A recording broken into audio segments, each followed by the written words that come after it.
Hi everyone, so we move on to chapter 24, enabling success.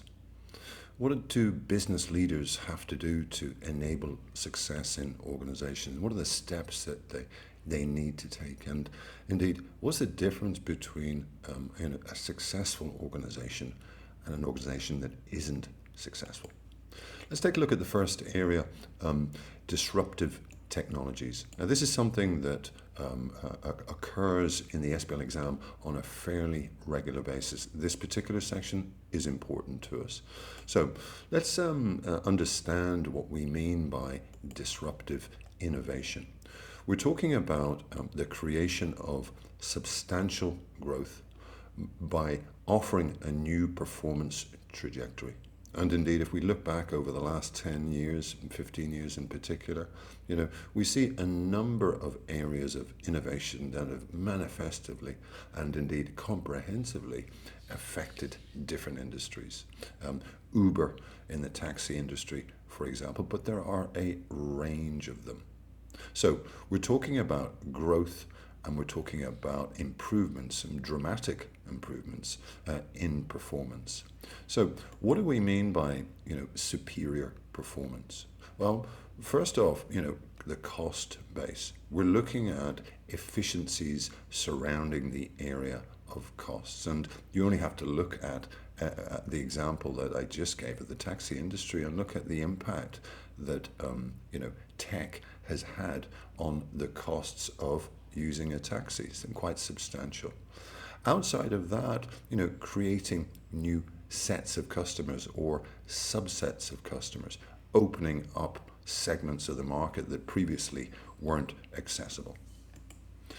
In terms of our first main example, cryptocurrency, the number of times we see this over recent years in the press, everyone's talking about it, everyone wants to talk about it, there's two sides to it. Let's deal with the benefits indeed first, and indeed outside of that, just an idea of what it is. We're talking about a currency that uses encryption for security, so an alternative currency.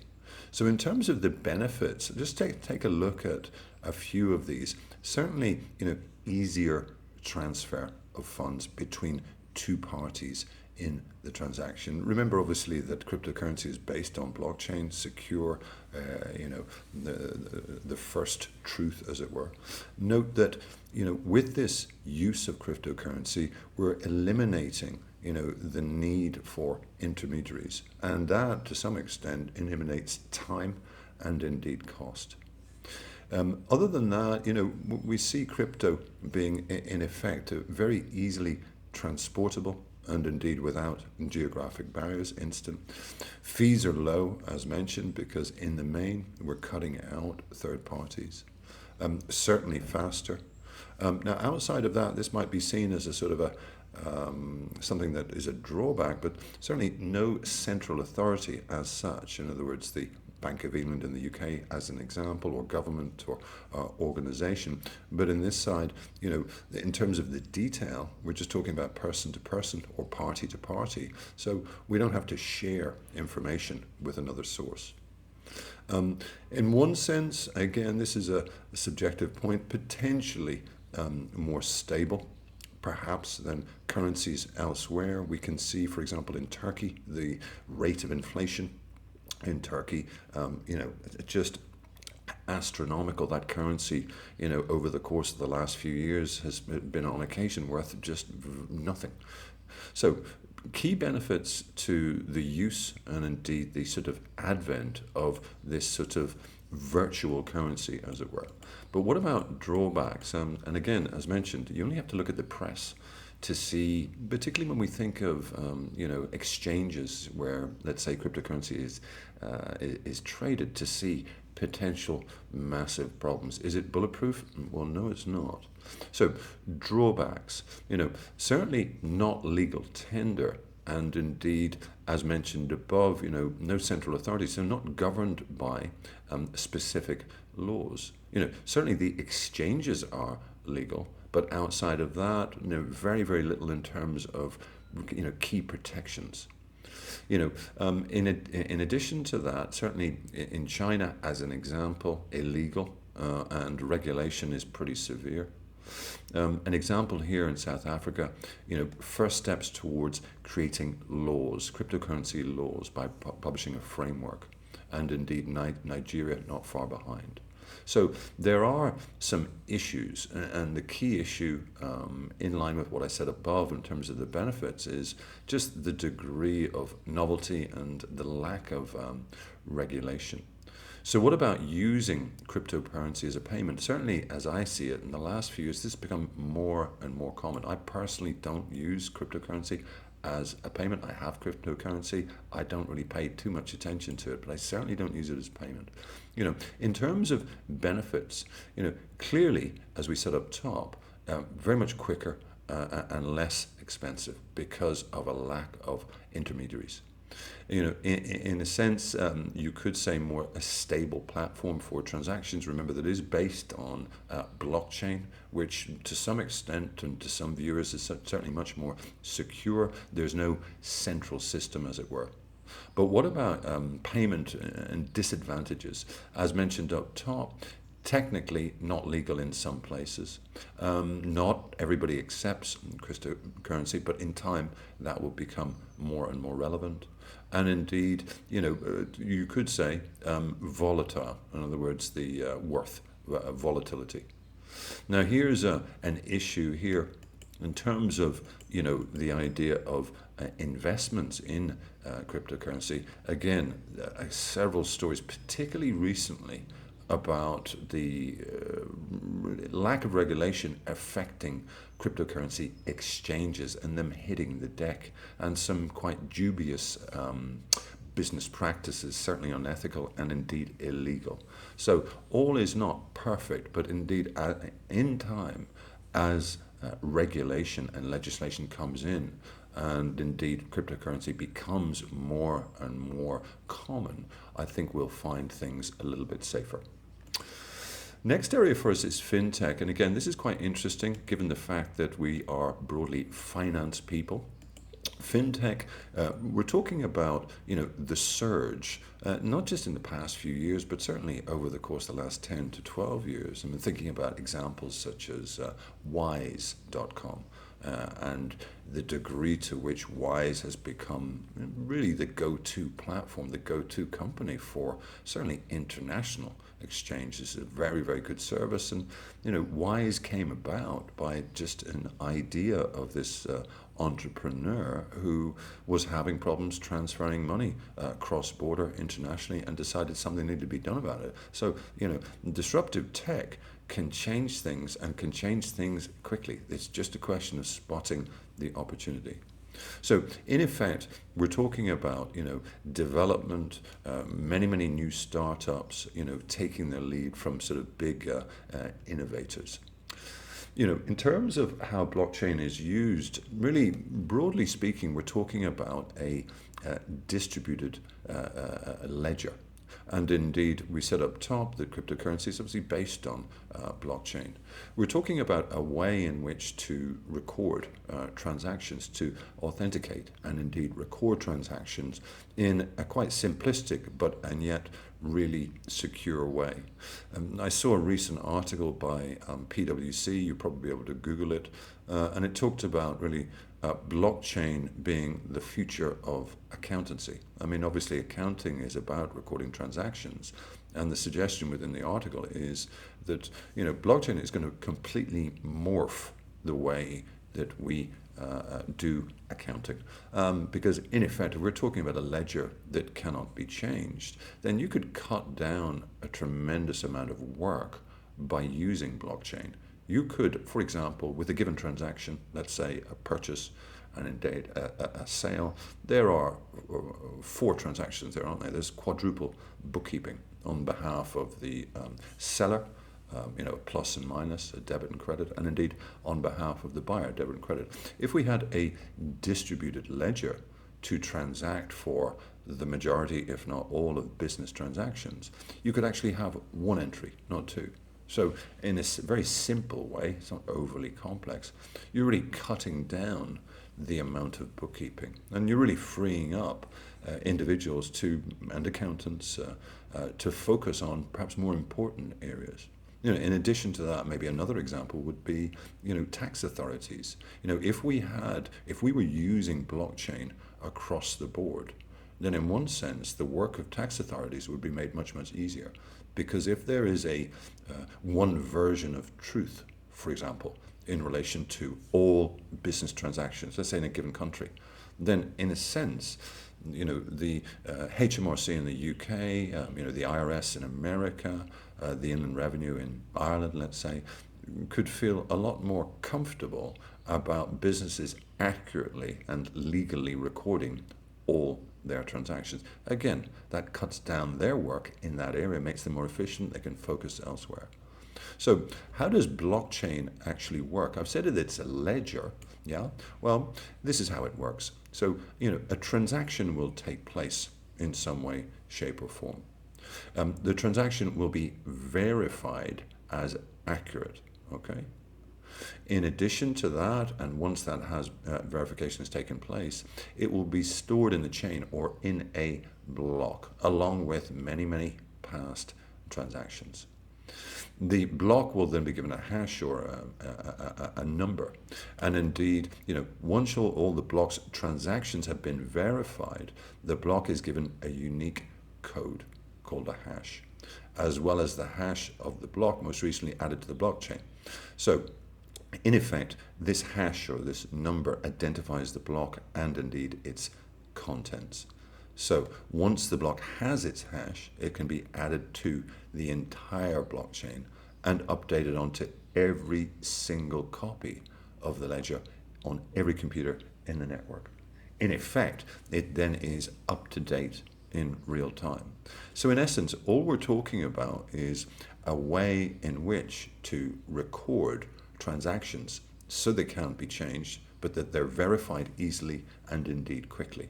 And that, as mentioned above, is going to cut down a lot of transaction work and verifying work. So, given what we've said and given my mention of the article by PwC, good one to take a look at, I think, a very interesting read.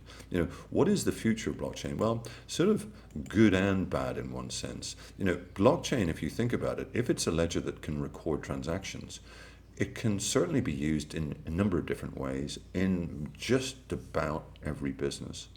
I guess the issue is a little bit like we saw with cryptocurrency.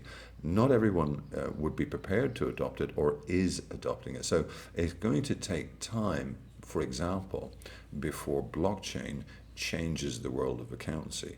But it will happen in due course. I would say I agree with PwC. It is the future. What about other disruptive technologies? Well, as we've seen, there are a range of them. Bear with me one second. Let me go back to the right part here.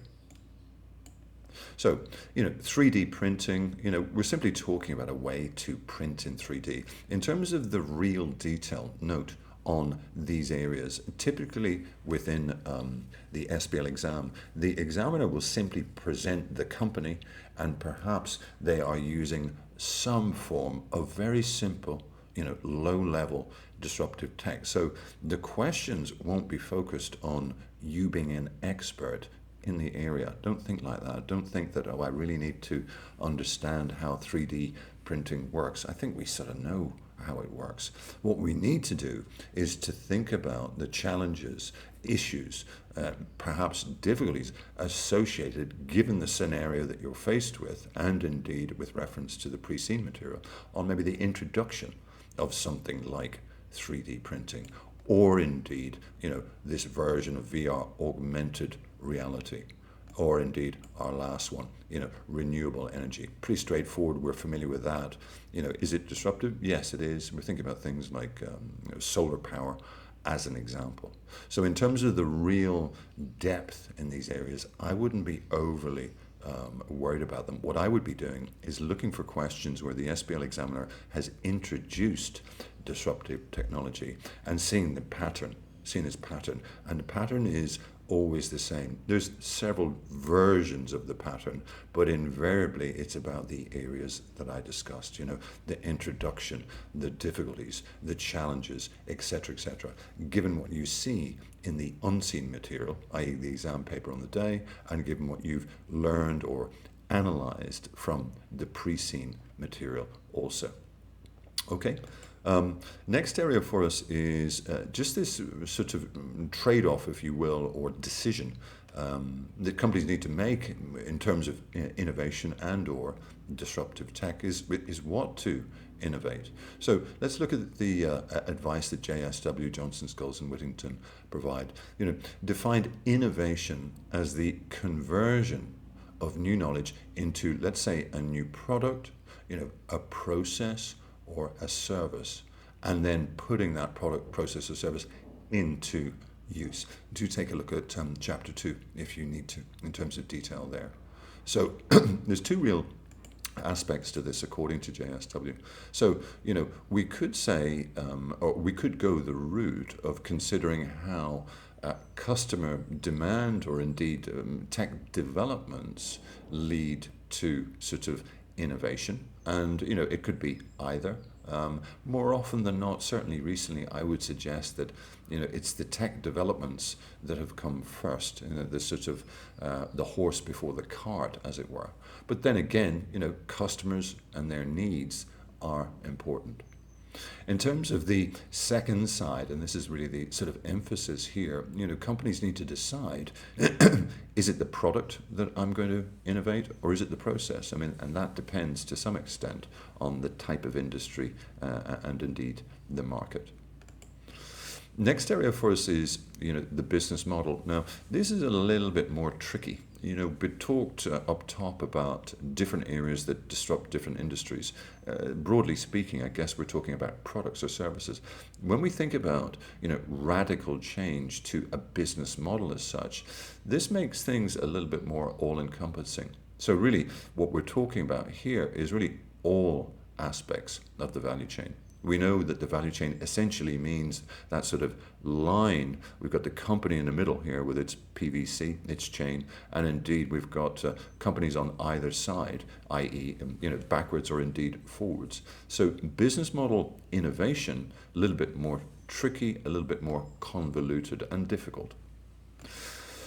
Next area for us is talent or talent management. Remember, we started off by considering those words enabling success, and indeed how a leader, a business leader, enables success. One area is obviously to look at people and managing talent. Okay, so in terms of what we mean, we mean basically the talent within our organization, and many observers would say that really it's the most important thing. This is, mission critical, the idea to manage the skills and talent within our organization. What do we mean by talent? Okay, well, certainly we mean the skills of individuals. Basically, talented people are people that can make a difference to organizational performance.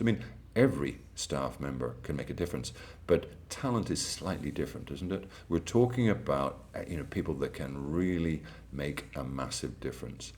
Now, in terms of management, as you would suggest, in effect, it's finding these people. Attraction, identification, development, engagement, retention, etc. So really, we're talking about being able to find talent and indeed use talent and keep that talent within our business. Now, if we go back a bit here, this is, I think, possibly from Glasgow University. This is an excerpt from their sort of notes, if you will, I believe on their website, in terms of attracting talent and how they do it. So let's look at this. So it says, successful implementation of an end-to-end recruitment process review and organizational restructuring. So bottom line is, we need to have a process for finding, selecting, and indeed recruiting talent. In addition to that, let's say we're able to do that, we need to think about remuneration. Because the bottom line with any business is that, yes, you may be able to find people, but you need to keep them. How are you going to keep them? Well, packages, what you pay them. It suggests here tailored employment packages, in a lucrative appointment strategy. In addition to that, number 3, enhanced internal resourced talent attraction and executive search capability. So I guess this is a hark back to the sort of recruitment and selection area. In addition to that, we're talking about a track record of success and increasingly targeted and cost-effective attraction strategy with social media. So we're talking really about being able to promote the business, the success of the business, and the success of talented people within the business on platforms such as social media. Let's get the word out. We're very good as an employer. We're great at attracting talent. The talent we have attracted are very, very happy with the tailored packages that we've offered them. In addition to that, successful diversity and inclusion. As an example, Full Stop campaign, Athena Swan, etc. We've got to make it clear to stakeholders, to prospective talent, people who may want to work for us, that we are a diverse organization, and indeed we include everybody. Really key within HR at the moment. Next and final point, sort of process efficiency and recruitment service performance. Again, we're simply sort of going back to this area here and really talking about the way that we look for, search for, find and recruit, select individuals with talent. Okay, next area for us is the benefits of talent management. Well, many and varied and pretty commonsensical here, I would suggest. Certainly, it does promote continuous learning and indeed the creation of learning exercises. People want to learn. They want to be trained. They want to be with an employer who appreciates talent and is happy to spend money on augmenting talent. In addition to that, certainly you'd be building, wouldn't you, a high performance workforce. You must be increasing productivity if you are constantly searching for new talent and indeed monitoring the way that existing talent within your business is being managed. And indeed retaining existing talent and also, as mentioned, attracting new talent. In addition to that, what this area is going to do is enable the use of HR analytics for certainly better decision making in this area. Now, given what we said up top, yes, talent is important, managing talent is important, not easy. What are the main issues associated with those areas? Well, I guess first things first is alignment. We always invariably within SBL bring everything back to overall corporate objectives. And what I mean by that is we know that a business is going to have a mission, vision, goals and objectives. Everything that they do, whether or not it's talent manager or anything else, has got to be aligned with strategy. In other words, heading in the right direction as overall strategic objectives. In addition to that, a talent management system, the processes within the organization for talent management are going to go nowhere without senior management buy-in and support. You have to have that. If you don't have that, you're on a hiding to nothing. Nothing gets anywhere without the commitment and encouragement and work of senior management. Next thing, unusual in one sense, because we're sort of assuming, aren't we, that there is talent. We've got to be able to recruit and retain talent. We've got to be able to find it first. The talent management system, if the availability is not what we would want it to be, is going to be very, very difficult. And indeed, over and above that, we must be able to retain the talent that we do recruit. That's a hark back to the packages, but it's not just about money. It's about how we treat staff. What type of organization we are. Are we socially responsible? Do we consider our staff welfare? How do we treat other stakeholders, suppliers, etc., etc.? So that will impact upon our ability to retain the talent that we have recruited. Okay? Next area here is sort of impact upon strategy. What will happen if we get everything right? Well, lots and lots of good things. A good talent management strategy is basically going to ensure that a business has the right talent to achieve its overall corporate objectives. This is one of the factors. Obviously, there's other things involved with achieving overall corporate objectives, but the bottom line is you need the right people to be successful. A business is about the people employed in it. Let's look at performance excellence and indeed this model, this Baldrige model. Now, there's quite a lot of detail here. You don't see this model too often, but in essence, what we're saying, or the suggestion here in Baldrige, is that businesses and indeed leaders sort of need to understand the sort of their core values, and indeed they need to be sort of aware of the sort of interaction between these areas, this stated strategy, leadership traits, leadership approaches, and indeed customers. And they need to be able to sort of integrate these areas across the board, not only with the workforce, but also with the way that they operate to achieve the results that they need to achieve. And indeed, in all of this, what Baldrige suggests is that, measurement, analysis, and indeed the management of knowledge are absolutely key. So, if a business wants to perform excellently, it must understand these areas and must integrate them into not just the workforce, but also its operations to achieve results.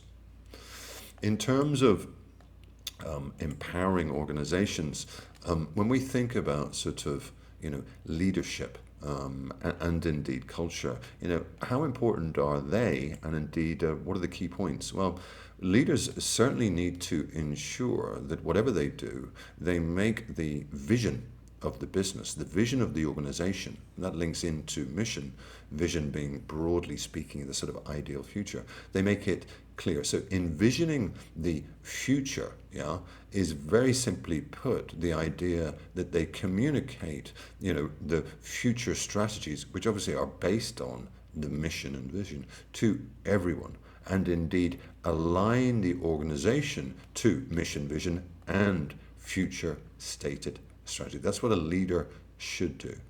So in terms of empowering an organization, what is an empowered organization? Well, one where staff, individuals, etc., have got all the knowledge, the skill, the desire, and opportunity to, personally succeed. Note the link there between the personal success and development of staff, individuals, to organizational success. So in essence, I guess we're talking about a sort of an ideal world here, where leaders understand the culture of the business, they also understand the mission, vision, objectives, and they work hard to align those things to get people to perform with all the right skills, knowledge, etc., and indeed to head towards overall stated corporate objectives. Okay? So that concludes Chapter 24. I hope that you found that helpful. In terms of important areas there, as really mentioned from the outset, disruptive tech. Not so much that we need to be an expert in every single area, just have a feel for, let's say, the different types, whether or not that's AI, 3D printing, fintech, etc. What does it mean? Broadly, how does it work? And let's look for questions that are in that vein of what I've mentioned, for companies, difficulties, challenges, problems, issues, etc., etc. And also, it's important here that we link this particular chapter with the change chapter, because at the end of the day, if we're trying to enable success, if we're trying to manage people, talent manage, introduce disruptive technology, change is inevitable, and change is difficult. Okay, so watch out for that link between those two chapters. Okay, many thanks for listening. I hope that your studies are going well.